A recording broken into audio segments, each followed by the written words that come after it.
ಪಕ್ಷವನ್ನ ಬೇರೆ ಬೇರೆ ಕಾರಣದಿಂದ ಬಿಟ್ಟು ಹೋಗಿದ್ರು. ಅವೆಲ್ಲವರನ್ನ ಅನ್ಕಂಡೀಷನಲ್ ಆಗಿ ತೆಗೆದುಕೊಳ್ಳಲಿಕ್ಕೆ ರಾಜ್ಯ ಕೋರ್ ಕಮಿಟಿ ಪರವಾನಗಿ ಕೊಟ್ಟಿದ್ದಾರೆ. ಅವರು ಅನ್ಕಂಡೀಷನಲ್ ಆಗಿ ಬರ್ಲಿಕ್ಕೆ ಯಾರಿದ್ದಾರೆ ಅವರೆಲ್ಲರೂ ಇನ್ನೊಂದ್ಸಲ ಬಾಗಲಕೋಟೆ ಚರ್ಚೆ ಮಾಡಿ ಅವನ್ನೆಲ್ಲ ಪಕ್ಷಕ್ಕೆ ತೆಗೆದುಕೊಳ್ಳುವಂತ ಕೆಲಸ ನಾವು ಮಾಡ್ತೀವಿ. ಎಲ್ಲ ಪ್ರಮುಖ ಪದಾಧಿಕಾರಿಗಳನ್ನು ಕರೆದು ಚರ್ಚೆ ಮಾಡಲಾಯಿತು. ನಮ್ಮಲ್ಲಿ ಬಾಗಲಕೋಟೆಯಲ್ಲಿ ಸಣ್ಣ ಪುಟ್ಟ ಅಸಮಾಧಾನ ಇರುವಂಥದ್ದು ಸತ್ಯ, ತಗೊಳ್ಳುವಂಥದ್ದನ್ನ ಎಲ್ಲ ಓಪನ್ ಆಗಿದೆ. ಅದನ್ನೆಲ್ಲ ಮೊನ್ನೆ ಎಲ್ಲ ಕರೆದು 80% ಸಮಸ್ಯೆಗಳನ್ನ ಪರಿಹಾರ ಮಾಡಿದ್ದೀವಿ. ಇವತ್ತು ಮತ್ತೆ ಪ್ರಮುಖರನ್ನ ಬಾಗಲಕೋಟೆ ಜಿಲ್ಲೆಯ ಗದ್ದಿಗೌಡರ ನೇತೃತ್ವದಲ್ಲಿ ನಮ್ಮ ಗೋವಿಂದ ಕಾರಜೋಳ ಸಾಹೇಬರು, ಡಾಕ್ಟರ್ ಚಿರಂಜೀವಿ ಮಠ ಅವರು, PH ಪೂಜಾರ್ ಅವರು, ನಾನು ರಾಜ ಮತ್ತು ಬಂಡಿಗೆ ಕೂಡಿ ಚರ್ಚೆ ಮಾಡಿದ್ವಿ.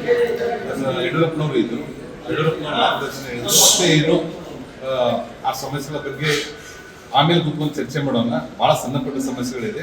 ಇವತ್ತು ಭಾರತೀಯ ಜನತಾ ಪಾರ್ಟಿ ಗೆಲ್ಲಬೇಕು, ಕಮಲ ಗೆಲ್ಲಬೇಕು. ಅದರ ಸಲುವಾಗಿ ಎಲ್ಲರೂ ಕೂಡ ಒಗ್ಗಟ್ಟಾಗಿ ಕೆಲಸ ಮಾಡಬೇಕು ಅಂತ ತೀರ್ಮಾನವನ್ನು ಕೊಟ್ಟಿದ್ದಾರೆ. ಅದರ ಸಲುವಾಗಿ ಅವ್ರು ಹೇಳಿರುವಂಥದ್ದು ನಾವೆಲ್ಲರೂ ಒಪ್ಕೊಂಡಿದ್ದೀವಿ.